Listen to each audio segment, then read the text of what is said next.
আল্লাহর নবী বিশ্ব নবী রাহমাতুল লিল আলামিন উনি বসে আছেন, ওনার কাছে জিবরাইল আলাইহিস সালাম বসা। এমন সময় একজন সাহাবী আসতেছেন যার নাম হলো আবু যর গিফারী রাদিয়াল্লাহু আনহু। জিবরাইল বলেন, ইয়া রাসূলুল্লাহ, আপনার সাহাবী আবু যর গিফারী এসেছেন। রাসূল বলেন, ও জিবরাইল, আপনি কি আবু যর গিফারীকে চিনেন? জিবরাইল আলাইহিস সালাম বলেন, ওগো নবীজি, শুধু আমি নই, আসমানের যত ফেরেশতা আছে সকল ফেরেশতা আপনার এই সাহাবীকে চিনেন এবং সম্মান করে। আমাকে বিষয় দেওয়া হয়েছে সূরাতুল ইখলাস। এই সূরা ইখলাস প্রত্যেক সূরার নামকরণ করা হয়েছে ওই সূরার ভিতর থেকে একটা শব্দ, তার থেকেই এই সূরার নাম করা হয়েছে। কিন্তু সূরা ইখলাস, ইখলাস শব্দটা সূরা ইখলাসের মধ্যে নাই। ইখলাস শব্দের অর্থ হলো পিওর, খাঁটি, খালিস। নামটাই তার ভিতরের বিষয়বস্তুটা মোটামুটি একটা পরিষ্কার হয়ে যায়। নামেরও একটা প্রভাব আছে। এই সূরা একবারে পিওর আল্লাহর একত্ববাদ, তাওহীদ, আল্লাহর পরিচয় সংক্ষিপ্তভাবে এই সূরার মধ্যে তুলে ধরছে। এই সময় জিবরাইল গিয়ে বলল, ইয়া রাসূলুল্লাহ, আপনার একজন সাহাবী মুআবিয়া ইবনে মুআবিয়া ইন্তেকাল করেছেন, তার জানাজা পড়াবার জন্য মহান আল্লাহ আপনাকে হুকুম দিয়েছে। রাসূল বলেন, আমি কই আর মুআবিয়া কই, এখন তার জানাজা পড়াবো কিভাবে? প্রায় 60 মাইল দূর। জিবরাইল বলেন, এক্ষুনি আপনি মুআবিয়ার লাশ দেখতে পাবেন। এই বলে জিবরাইল আলাইহিস সালাতু ওয়াসসালাম তার নূরের পাখা দিয়ে একটু আঘাত করলেন, সঙ্গে সঙ্গে সমস্ত হিজাব, পর্দা, পার্টিশন সরে গেছে। আল্লাহর নবী তাকায়া দেখেন মুআবিয়ার লাশ সামনে দেখা যায়। নবীজি তার জানাজার নামাজ পড়াবেন, এই মুহূর্তে লক্ষ্য করে দেখেন যে সূর্যের আলো অন্ধকার হয়ে গেছে। রাসূল জিজ্ঞাসা করেন, ও জিবরাইল, সূর্য গ্রহণ লেগে গেল নাকি? অন্ধকার হয়ে গেল কেন? জিবরাইল আলাইহিস সালাম বলেন, ইয়া রাসূলুল্লাহ, ইয়া হাবিবাল্লাহ, সূর্য গ্রহণ লাগে নাই। আপনার এই সাহাবীর জানাজায় শরীক হওয়ার জন্য আকাশ থেকে অসংখ্য অগণিত ফেরেশতা নেমেছে, যাদের পাকার আড়ালে পড়ে সূর্যের আলো অন্ধকার হয়ে গিয়েছে। আল্লাহর নবী বিশ্বনবী রাহমাতুল লিল আলামিন বলেন, ও জিবরাইল, আমার এই সাহাবীর এত সম্মান, এত মর্যাদা, যে তার জানাজায় অসংখ্য অগণিত ফেরেশতারা শরীক হলো। এত সম্মান আর মর্যাদা হওয়ার কারণ কি? জিবরাইল আলাইহিস সালাম বলেন, ওগো নবীজি, আপনার এই সাহাবী সূরা ইখলাসকে বেশি মহব্বত করেন, বেশি তেলাওয়াত করেন বলে মহান আল্লাহর কাছে এই সাহাবীর সম্মান হয়ে গেছে। তাহলে চিন্তা করেন, সূরা ইখলাসের তেলাওয়াতের বরকতে এই সাহাবীর সম্মান কতটুক বেড়েছে যে তার জানাজায় ফেরেশতা শরীক হয়েছে। জোরে কর না সুবহানাল্লাহ।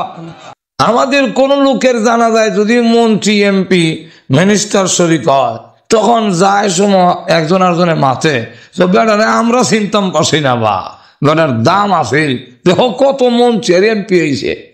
এমপি মন্ত্রী শরীক হইলে আমরা মনে করি তার সম্মান, আর আল্লাহর রহমতের ফেরেশতা যার জানাজায় শরীক হয়েছে তার সম্মান আর মর্যাদা কত বেশি। আল্লাহর নবী বিশ্ব নবী রাহমাতুল লিল আলামিন উনি বসে আছেন, ওনার কাছে জিবরাইল আলাইহিস সালাম বসা। এমন সময় একজন সাহাবী আসতেছেন যার নাম হলো আবু যর গিফারী রাদিয়াল্লাহু আনহু। জিবরাইল বলেন, ইয়া রাসূলুল্লাহ, আপনার সাহাবী আবু যর গিফারী এসেছেন। রাসূল বলেন, ও জিবরাইল, আপনি কি আবু যর গিফারীকে চিনেন? জিবরাইল আলাইহিস সালাম বলেন, ওগো নবীজি, শুধু আমি নই, আসমানের যত ফেরেশতা আছে সকল ফেরেশতা আপনার এই সাহাবীকে চিনেন এবং সম্মান করে। আল্লাহর নবী বিশ্বনবী রাহমাতুল লিল আলামিন বলেন, জিবরাইল, আমার এই সাহাবীর এত সম্মান, এত মর্যাদা যে ফেরেশতারা সকলেই তাকে চিনে। আমাদের বাদগাঁওই দেখা যায় একজন আরেকজনকে চিনে না। যেরকম ঠিক নেই, বাদগাঁওয়ে অনেক লোক আছে, এবার বাড়ি যে বাদগাঁও আপনি চিনবেন না। সেরকম ঠিক না? ঠিক। আর হযরত আবু যর গিফারীর কত সম্মান যে আসমানের সমস্ত ফেরেশতারা পর্যন্ত উনাকে চিনেন এবং উনাকে সম্মান করেন, ইজ্জত করেন। রাসূল বলেন এত ইজ্জত সম্মান পিছনে কারণটা কি, তার কোন আমলের কারণে এত সম্মান? জিবরাইল আলাইহিস সালাম বলেন, ওগো নবীজি, আপনার এই সাহাবীর দুইটা কোয়ালিটি, এর মধ্যে একটা হলো তার ভিতরে কোনো অহংকার নাই, আত্মগরিমা নাই। দুই নম্বরটা হলো তিনি সূরা ইখলাস, কুল হুয়াল্লাহ সূরা বেশি বেশি পড়েন এবং এই সূরাকে মহব্বত করেন। এই কারণে আল্লাহর কাছে তার এত সম্মান, ফেরেশতার কাছে এত সম্মান। শুধু সূরা ইখলাস শুধু তা না, আল্লাহর নবী বলেন সূরা ইখলাস যদি কেউ 3 বার তেলাওয়াত করিলা তাহলে তার আমলনামায় 30 পারা কোরআন খতম করলে যে সওয়াব হইতো সেই পরিমাণ সওয়াব তার আমলনামায় দিলা। সূরা ইখলাসের ফজিলত এইভাবে বলতে গেলে আজকের সময় শেষ হবে, কিন্তু ছোট্ট একটি সূরা, তার ফজিলতের সীমা নাই। কেন? এই সূরার মধ্যে মহান আল্লাহর পরিচয় তুলে ধরেছেন। আল্লাহর একত্ববাদ, আল্লাহ যে এক, আল্লাহ যে অদ্বিতীয়, তার কোনো শরীক নাই, তার সমকক্ষ কেউ নাই। যেরকম ঠিক না, তার সমকক্ষ আরো আছে। রাসূল কি আল্লাহ সমান? আমাদের সমাজে তো কিছু লোক নবীরে আল্লাহ সমান নিয়ে বানাইতেছে। যেরকম ঠিক কিনা? আল্লাহর সমকক্ষ আর কেউ হতে পারে না। আল্লাহ যে সকলের ঊর্ধ্বে, সকলের খালেক, আল্লাহর পরিচয় এই সূরার মধ্যে তুলে ধরেছেন যে কোন নবী রাসূলও আল্লাহর সমান হতে পারে না। আমাদের মধ্যে যত গুণ আছে, যত কোয়ালিটি আছে, সবগুলো আল্লাহর দেওয়া।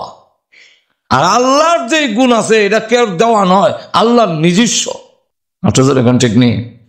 আচ্ছা যাক, এখন আসুন সূরাটার শানে নজুল বলি। কেন নাজিল করা হইল? শানে নজুলও অনেক লম্বা, তবে সংক্ষিপ্ত হইল বিশ্বনবী রাহমাতুল লিল আলামিন যেই সময় আসছিলেন তখন মানব জাতি আল্লাহ ভুললা বিভিন্ন মাখলুকের পূজায় লিপ্ত হয়েছে, গায়রুল্লাহর পূজায়। মানুষ আল্লাহ ছাড়া আর কারো পূজা, কারো ইবাদত, কারো উপাসনা করতে পারে না। কিন্তু মানুষ হইয়া বিভিন্ন বস্তুর পূজা, এর মধ্যে একটা হলো মূর্তি, মূর্তির পূজায় লিপ্ত হয়ে গিয়েছে। তখন আল্লাহর রাসূল এই জাতির সামনে তুলে ধরলেন যে তোমরা বলো লা ইলাহা ইল্লাল্লাহ, আল্লাহ ছাড়া আর কোনো মাবুদ আর কোনো মাবুদ নাই, উপাস্য নাই। কেন উপাস্য নাই তাও আল্লাহ উল্লেখ করে দিয়েছেন আরেক আয়াতের মধ্যে, যে আল্লাহ রাব্বুল আলামিন এমন এক সত্তা যার কাছে যে গুণগুলো আছে আল্লাহর কাছে, এই গুণ, এই ক্ষমতা কোনো মাখলুকের কাছে নাই। এর মধ্যে একটা হইল যে আল্লাহ যিনি হবেন, খোদা যিনি হবেন, উপাস্য যিনি হবেন, তার জন্য প্রথম নম্বর শর্ত হলো তিনি মরতে পারবেন না। যিনি মরে যান, যিনি ধ্বংস হয়ে যান, তিনি আমাদের উপাস্য হতে পারেন না। ঠিক কেন? উনি যদি নিজেই, আমরা যার উপাসনা করবো, যিনি আমরা খুদ হইব, উনি যদি মরে যায় কি, তাহলে এই বন্দার অবস্থা কি হইব? মাঝরে কন্টেক্ট কিনা? প্রথম নম্বর শর্ত হলো তিনি মরতে পারিবেন না। 2 নম্বর হলো আল্লাহ নিজে পরিচয় তুলে ধরছেন। এগুলো সময় নাই, বিস্তারিত আলোচনার দরকার। এগুলো গেলে আমার অনেক লম্বা হয়ে যাবে। এখন লক্ষ্য করে দেখেন, রাসূল যখন বললেন যে বলো আল্লাহ ছাড়া কোনো মাবুদ নাই, তখন কাদের রায়া কর আপনার আল্লাহ কিসের তৈরি? আমরা দেবতা তো কোনোটা স্বর্ণের তৈরি, কোনোটা রূপার তৈরি, কোনোটা পাথরের তৈরি, কোনোটা মাটির তৈরি, কোনোটা কাঠ দিয়ে বানাইছি। আপনার আল্লাহ কিসের তৈরি? 2 নম্বর হলো আপনার আল্লাহ খায়নি, আপনার আল্লাহ ঘুমাননি, আপনার আল্লাহ উনি ওনার ছেলে মেয়ে আছে কিনা, ওনার বউ আছে, এই জাতীয় যাবতীয় প্রশ্ন যখন রসুলকে এসে করা শুরু করলো, আপনি আল্লাহর পরিচয় দেন, আমরা তো ভগবানও আছে, ভগবতীও আছে, যেরকম ঠিক না? ভগবানের বউ ভগবতী, ঈশ্বর আছে, ঈশ্বরীয় আছে, যেরকম ঠিক নেই? আমরার গড আছে, গডেস আছে। সুতরাং আমাদের তো দুনো দিক আছে। আপনার আল্লাহ যে বলতেছেন, ওনার আল্লাহ আসেনি।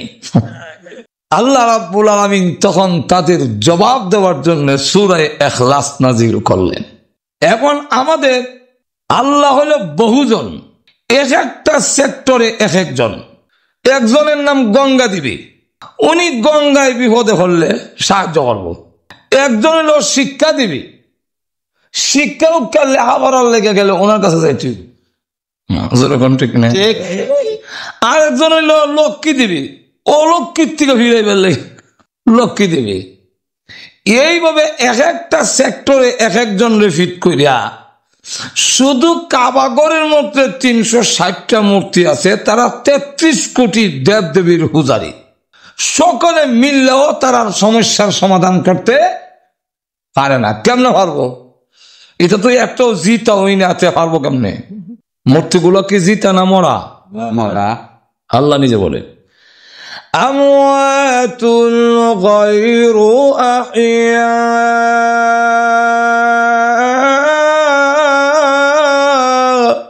যেগুলো সব মুর্দা, একটাও জিন্দা নয়। যেরকম ঠিক কিনা?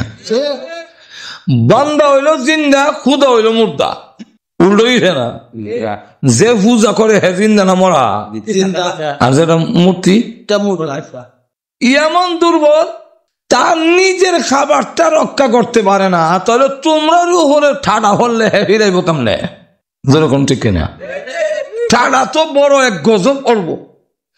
মাছি ডাইলে এটার একটু তাওয়া দিল, এটা চাটনি হয়ে যায়, ঠিক? যেরকম ঠিক নেই? আর সেই জায়গায় আল্লাহর গজব যখন আসবে, এটাকে ফিরাবে কেমনে? তোমারটা ফিরাইব দূরের কথা, হ্যাঁ নিজেরটা পারে না। মাছিয়ে খাওয়ান লয়ে যায়, সিরা দই মই খই দেওয়া আছে সামনে, কলা ডিম, এটা মাছিয়ে নেয়, তাও চুরি করে নেয় না, আওয়াজ দিয়ে নেয়। এমন না লুকাই নিছি খৈতারি না, আওয়াজ দেয়, মন ক্ষমতা থাকলে আটকাও। খাই আবার ফের পড়ে যখন যায় কি, তখন আবার আওয়াজ দিয়ে মাছি যায়, বলে যায়। খায়া ফেট পড়ি লেছি, তোমার খাওয়ান আমি খাই লেছি, কিতা পারছ? যেরকম ঠিক কিনা? এটা আমার কথা না, আল্লাহ নিজে বলছেন। يسلبهم الذباب شيئا لا يستنقذوه منه ضعف الطالب والمطلوب।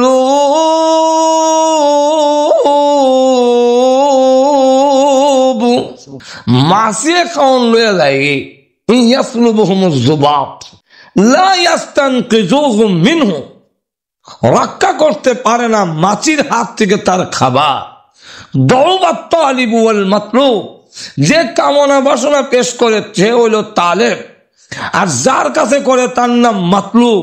আল্লাহ বলেন দৌবাত তালিবু ওয়াল মাতলুব, তুমি যেমন দুর্বল তাই তুমি সন্তান আর বিভিন্ন চাকরি নকরি শিক্ষা দীক্ষা চাচ্ছ তার কাছে, তুমি দুর্বল হইয়া তুই এটা প্রমাণিত হইল যে তুমি দুর্বল।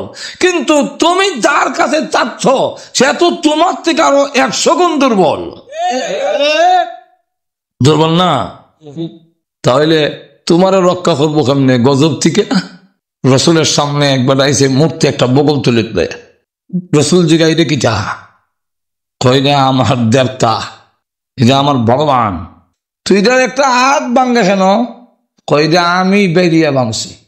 কেমন ক্ষুধা চিন্তা করে, বন্দা বেরিয়ে হাত ভাঙিলা। আর আমাদের আল্লাহ এমন আল্লাহ, আল্লাহ পরিচয় তুলে ধরছেন, আমি দুর্বল নই, যেরকম ঠিক না। সকলের কাছ থেকে বদলা গ্রহণ করার ক্ষমতা আমি আল্লাহর আছে, যেরকম আছে কি নাই? আমি কোনো কিছু করতে হইলে কোনো বাহিনী লাগে না, খালি কইলি ওই যে ভাই জোরে কণ্ঠকে ইন্নামা আমরুহু ইযা আরাদা শাইআ আন ইয়াকুলা লাহু কুন ফায়াকুন। আল্লাহ রাব্বুল আলামিন বলেন যে আমি কোনো কিছু করার ইচ্ছা করলে খালি কইলি হয় ওই যাবে কি সব কন্টেক্ট কেনা জায়গা হইতেছে না। মেহরবানি কইরা একটু আগাইলে আরেক বাইরে যদি মজলিস জায়গা দেন, আল্লাহ বলেন আমি তোমাদের জায়গা বড় করে দিব। সুতরাং আপনারা চাইননি ব্যস্ত হাসরের মাঠে জায়গা বড় হোক, এটা চাইননি আপনারা? তো চাইলে জায়গা লড়েন, যে লড়তো না বোঝা যায় হ্যাঁ চায় না। এই জন্য যারা যারা চায় যে হাসরের মাঠে পরকালে আমার জায়গা বড় হোক, ওই লড়বো লড়া দেবো, লড়া দিতেইব। জায়গা না থাকলেও আপনি লড়া দেন ভাইয়ের আমার। তাহলে এখন আসুন লক্ষ্য করে দেখেন, আল্লাহ রাব্বুল আলামিন তিনি দেখা দিয়েছেন যে বেশি বড় জিনিস লাগে না আমার বিরুদ্ধে যারা যায়। নমরুদ আমার বিরুদ্ধে ছিল, বড় বাহিনী ব্যবহার করছি না, খালি মশা ছাড়ি দিয়েছি, মশা জোরে কোন ঠিক কিনা ঠিক খাইয়া করে জুতাটা বেরিয়ে বিদে করে দিছে, সারা বাহিনী খাইয়া শেষ। আর নমরুদ দেখা খালি খাইয়া শেষ না, না মশা ঢুকাইয়া জুতাটা বেরিয়ে নেওয়াইছি। সারা আমার বিরুদ্ধে ছিল, আমি খালি পানিরে হুকুম দিছি, সুবাই দিছে জোরে কোন ঠিক কিনা। আবরাহার বিরাট বড় হস্তি বাহিনী আমার ঘর নিশ্চিহ্ন করে দিবে, আমার বিরুদ্ধে ষড়যন্ত্রের জন্য এসেছিল, বড় বাহিনী ব্যবহার করেনি। আব্দুল মুত্তালিব কাবা ঘর ছেড়ে দিয়ে আল্লাহ হাওলা করে দিয়ে তোমার ঘর তুমি রক্ষা করো, আমি মারতাম না, কারণ আমার ক্ষমতা নাই। তার উটের জন্য আবরাহার বাদশার কাছে যখন গেল, আবরাহের বাহিনীর কাছে, যে আমার কিছু উট আপনার বাহিনী হেরা আটকাই দিছে, আমার উটগুলো ফেরত দিলেন। তখন আবরার বাদশা জিগায় তোমরা গড় ভাঙ্গিলে আল্লাহর ঘর ইনের লেগে কোনটা খাও না, তোমার উটের লেগে আইসো কইটা। তখন আব্দুল মুত্তালিব জবাব দেয় উটের মালিক আমি, এই জন্য আমি আইছি, আর গড়ের মালিক আল্লাহ, গড় আল্লাহ রক্ষা করবো। কোন ঠিক কিনা?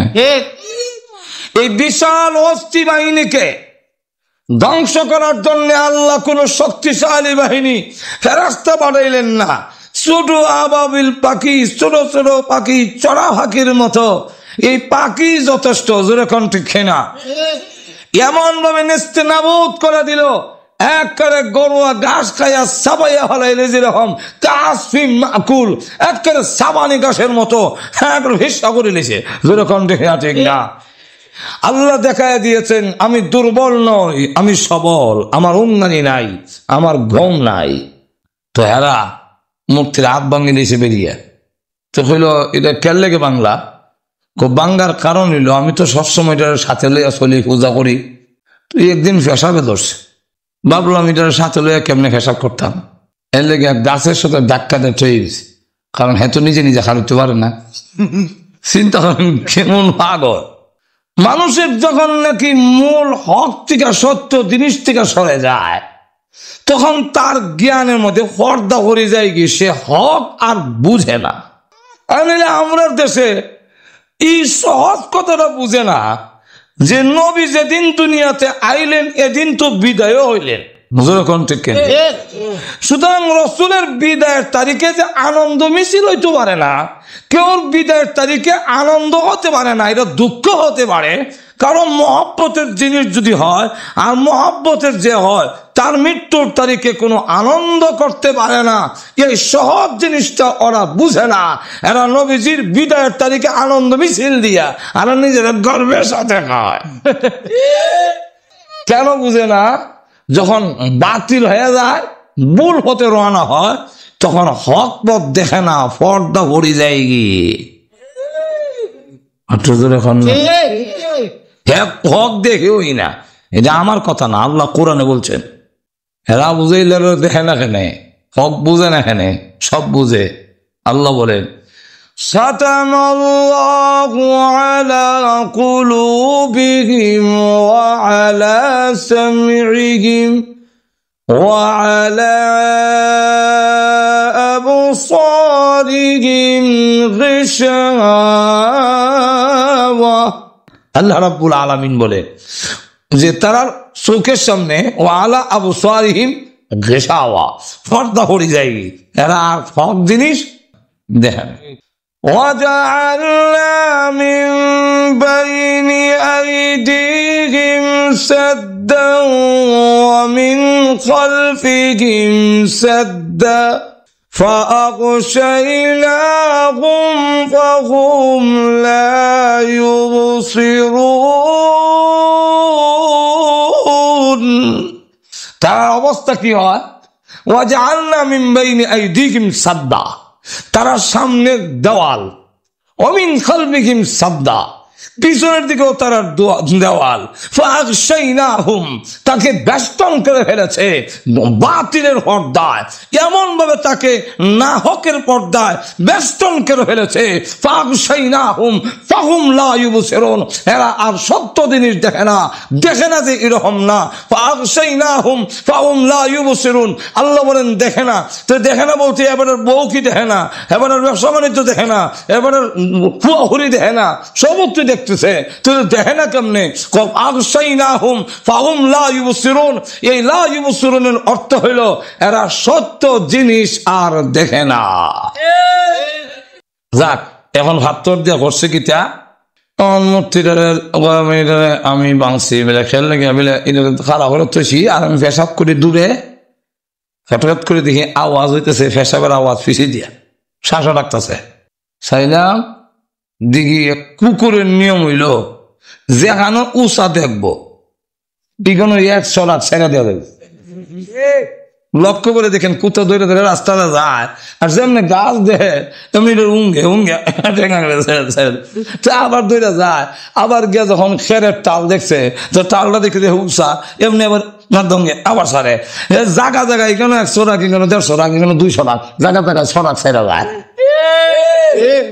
এখন হয়েছে কিটা তারার অবস্থা হইল এরকম, এরা ওই কুকুরটা পেশাব করতেছে তার মূর্তির মুখ,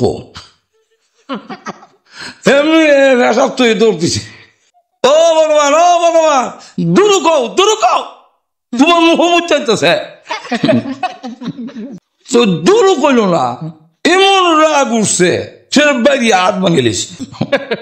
তো এই জাতির সামনে আল্লাহ রসুল যখন ধরে তুললেন তখন তারা কয় যে আমরা আল্লাহ খায় কি, খায় ঘুমায়নি, কিসের তৈরি, কয়জন, একজন না অনেকজন, বুঝছেন? আল্লাহ তখন আয়াত সূরা নাযিল করে বলেন কুল হুয়াল্লাহু আহাদ, হে রাসূল আপনি বলুন কুল হুয়াল্লাহু আহাদ, আমার আল্লাহ আহাদ, অদ্বিতীয়, একক। আহাদ শব্দের অর্থ ওয়ান, আমরা 1 2 যে এই ওয়ান না, এক না, এক আরবিতে বলা হয় ওয়াহেদ। আল্লাহ কুল আল্লাহু ওয়াহেদ কইছে না, কইছে কুল আল্লাহু আহাদ। আহাদ কইলেন কেন? ওয়াহেদ কইতে আছেন আল্লাহ এক কইছেন না কেন? এক কইলেই বোঝা যায় 2 আছে, ওয়াহেদ কইলই সানি আছে। ঘুমাই গেছেন গা, আমি কেমনে কইমু? এক কইলেই একজনে বুঝে যে একের পরে 2 আছে। যদি কেউ আরবিতে কয় ওয়াহেদ তো বুঝবো ওয়াহেদের পরে সানি আছে। ইংরেজিতে কয় 1 তো 1 কইলে 2 আছে, যেরকম ঠিক কিনা? আল্লাহ বলেন কুল হুয়াল্লাহু আহাদ না কইয়া কুল হুয়াল্লাহু আহাদ বললাম।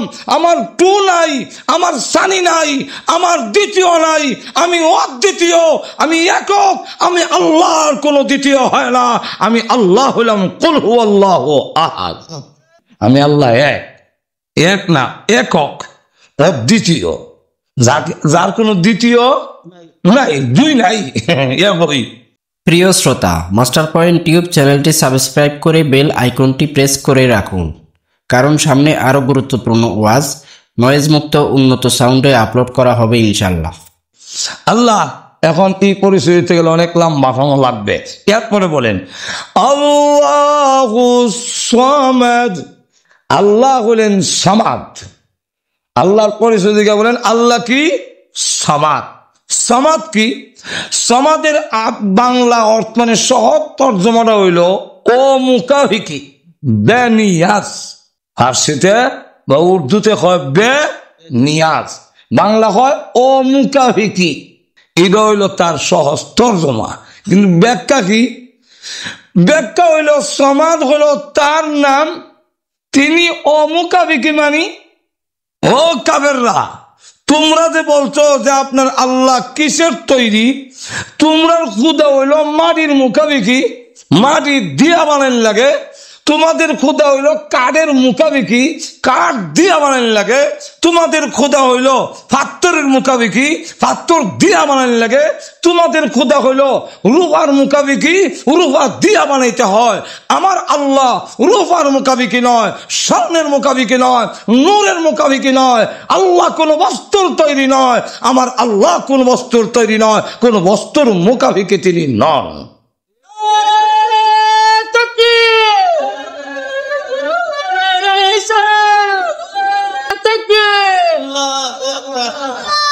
দুই নম্বর হলো কুল হুয়াল্লাহু আহাদ আল্লাহুস সামাদ।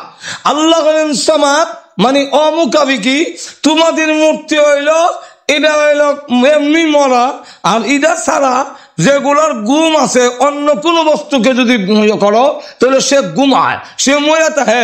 কিন্তু আল্লাহ গুমের কি নন, তিনি মরে থাকেন না, তিনি সবসময় জিন্দা, তিনি উন্নান না, তিনি ঘুমান না। কারণ যিনি খোদা হবেন, যিনি অবশ্য হবেন, উনি যদি ঘুমায়া থাকে, ওনার বান্দা যারা হবে বিপদ আপদে কাকে ডাকবে, তিনি তো ঘুমাইয়া আছেন। আল্লাহ বলেন তাই 24 ঘন্টা আমার বান্দার কথাগুলো শোনার জন্যে, বিপদ আপদ দেখার জন্যে 24 ঘন্টা জাগ্রত, একটা মিনিটের জন্যে আল্লাহ ঘুমান না। কোন সময় তুমি কোন বিপদ করে ডাক দিবে? আমি ঘুমাই থাকলে আল্লাহ ও আল্লাহ বন্ধা গিয়ে বিপদ হয়ে যায়। আল্লাহ কয় আমি এমন আল্লাহ তোর কোনো লাগে না, মুখ বন, আমি দেখতেছি তুই যে বিপদ। আটজোরে কন্যা অন্তর থেকে ফস, আমি শুনতাছি, কোন লাগে না। একটা হাতরের ভিতরে ভাঙ্গা দেখে একটা পোকা, পোকার মুখের কাছে একটা ঘাস দেওয়া, পোকা কইছেও না। আল্লাহ এই ফুকটা যে হাতরের ভিতরে দেখানো লাগবো, আমি দেখতেছি সাউনের আগে হোসাই দিছি, হাতরের ভিতরে আবার গাছ উঠেনি।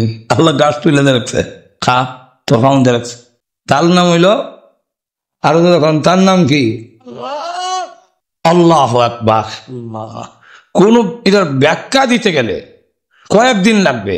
3 নম্বর হইল কুল হুয়াল্লাহু আহাদ আল্লাহুস সামাদ। আল্লাহ সামাদ অর্থাৎ আল্লাহ অমুখাবিকি বেনিয়াজ। এর অর্থ হইল আল্লাহর কোনো কাজের মধ্যে ত্রুটি নাই, তার কোনো কাজে ত্রুটি নাই, তার নাম সামাদ। হাঁটু ধরে কন, প্রত্যেকের কাজের মধ্যে ত্রুটি আছে। এই টেবিলে বানাইলে আরেক মিস্ত্রি দেখাইলে না ভুল বের করবো, জোরে কন ঠিক নেই। বল বানাইয়া যে কোনো মিস্ত্রি আইনা দেখাইবেন হলে এখানে বিম দেয়া দেওয়া হয়েছে। তো আমার পরীক্ষিত বালা মিস্ত্রি দিয়ে বানায় আর করে আনলাম, এই বেলা হয় কেন অসুবিধা। আর আল্লাহ বলেন মা তারা ফি খালকির রহমানি মিন তাফাউত ফারজিউল বাসারা হাল তারা মিন ফুতুর। আমার কোন সৃষ্টির মধ্যে ভুল নাই, ত্রুটি ধরার ক্ষমতা নাই। ব্যর্থ হয়ে তোমার দৃষ্টি ফিরে আসবে, ফারজিউল বাসারা, তোমার চোখ ফিরে কইব হাসি ওয়া হুয়া হাসির, আমি ক্লান্ত, আমি পরিশ্রান্ত, আমি ব্যর্থ হইলাম, আল্লাহর সৃষ্টির মধ্যে কোনো ভুল ধরতে পারলাম না। কোনো ভুল নাই। এখন আসুন, নিউটন নামে একজন বড় দার্শনিক, হ্যাঁ বট গাছের তলে বই রইছে, ফাঁসে তরমুজ ক্ষেত, হয় গড় তোমার না সৃষ্টির ভুল নাই? এই যে আছে এত বিশাল বট গাছ, গোটা ছোট, গাছের সাথে ফলের মিল নাই, ভুল দর্শী। তরমুজ গাছের লত চিকন, আর এত বড় 5 কেজি তরমুজ, লতের সাথে ফলের মিল নাই। কি বানাইছে কথা বুঝে? এখন সে কয় তরমুজ গাছে যদি বটের গুটা দিতা, আর তরমুজ যদি বট গাছ হইতো, গাছে আর হলে গিয়ে একটা সামঞ্জস্য, এটা তো কোনো মিল নাই। আল্লাহ মিল করি করছি, তোর ভুল এখনই ভাঙি যাবো। এই যে সাহেব কইতাছে বটের গুটা ফাঁকি রাখা, একটা গুটার মধ্যে যেমনি ধাক্কা দিছে এমনি গুটার নাকটা পড়ছে। এমনি বল তুমি জান করছে এমনি বলা আমারটা বল কেন? বুঝলে আমার কথা মতো যদি তরমুজ লটকাই দিতা বট গাছে, এখন যেভাবে বটের গুটাটা পড়ছিল না, যদি তরমুজটা পড়তো তাহলে আমার জন্মে কোনো ইশার আছে।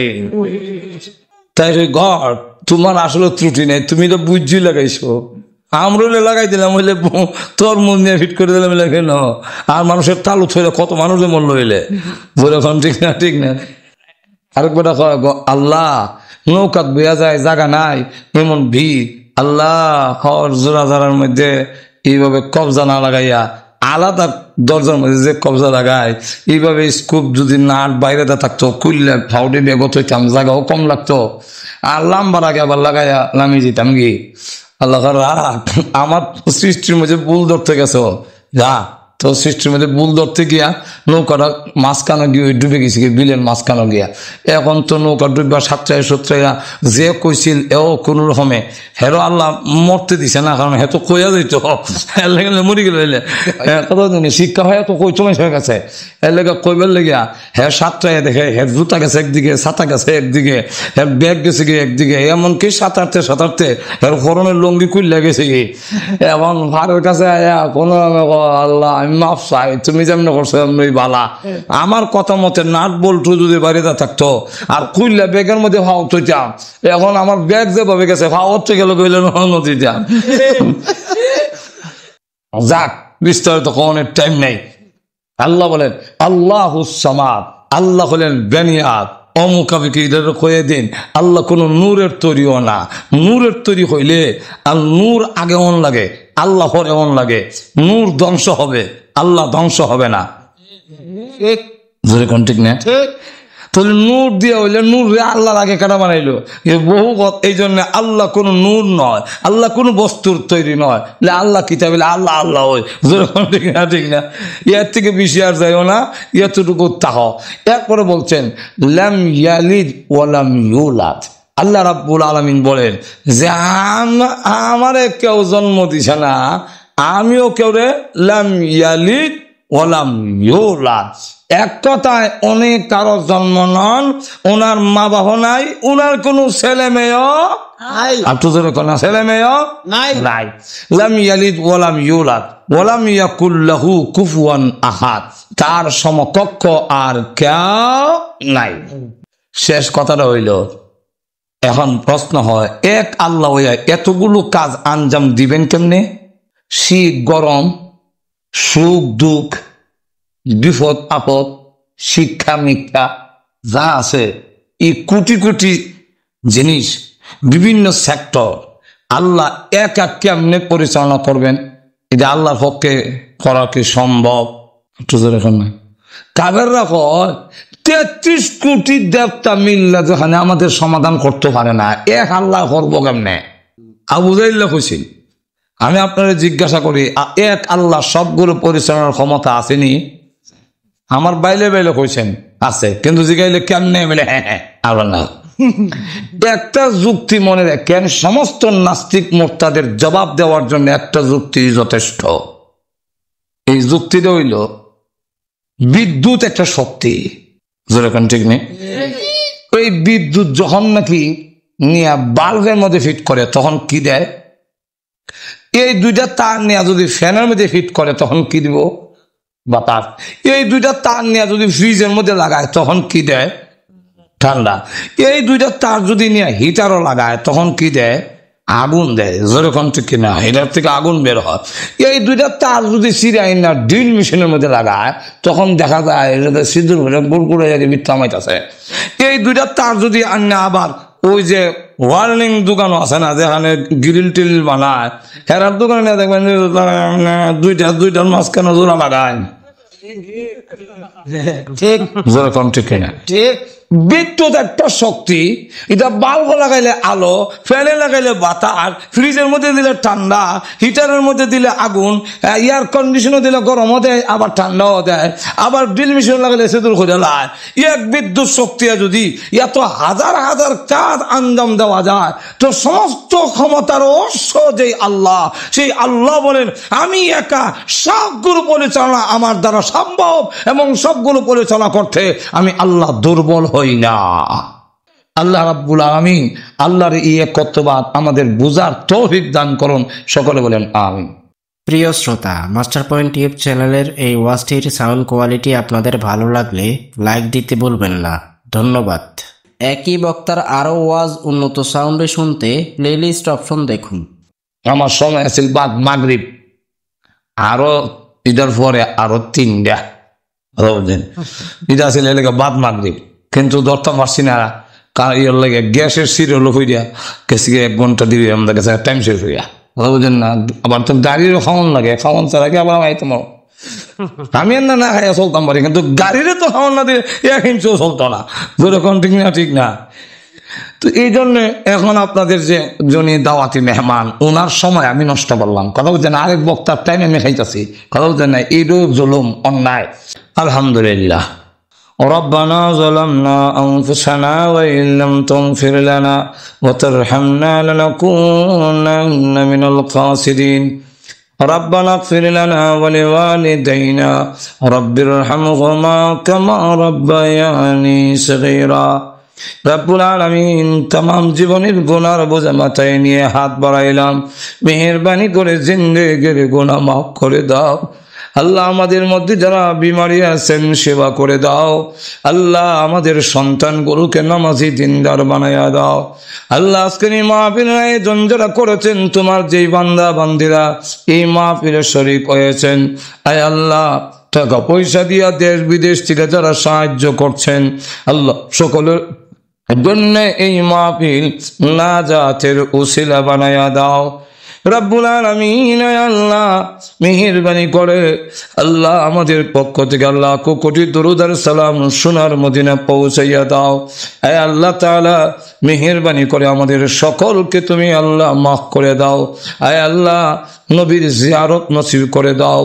আয় আল্লাহ আমাদের মা বাপ সহ যারা কবরে ঘুমিয়ে আছেন, সকলের কবরকে জান্নাতের বাগান বানাইয়া দাও।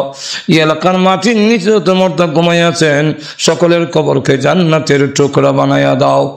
সাল্লাল্লাহু তাআলা আলা খাইরি খালকি মুহাম্মাদিন ওয়া আলিহি ওয়া সাহবিহি আজমাইন। আমিন বিরহমাতিকা ইয়া আরহামার রাহিম। আসসালামু আলাইকুম প্রিয় শ্রোতা, মাস্টার পয়েন্ট ইউটিউব চ্যানেলের পক্ষ থেকে আপনাদের আন্তরিক প্রীতি ও শুভেচ্ছা জানাচ্ছি। অপ্রয়োজনীয় অংশ ছাড়া উন্নত কোয়ালিটির স্পষ্ট সাউন্ডে অডিও ওয়াজ মাহফিল শুনতে পারবেন আমাদের চ্যানেলে। আমরা অনেক কষ্ট করে সময় নিয়ে ওয়াজগুলোর সাউন্ড কোয়ালিটি উন্নত করে থাকি, সেজন্য আপনাদের সাপোর্ট পেলে ভালো হয়।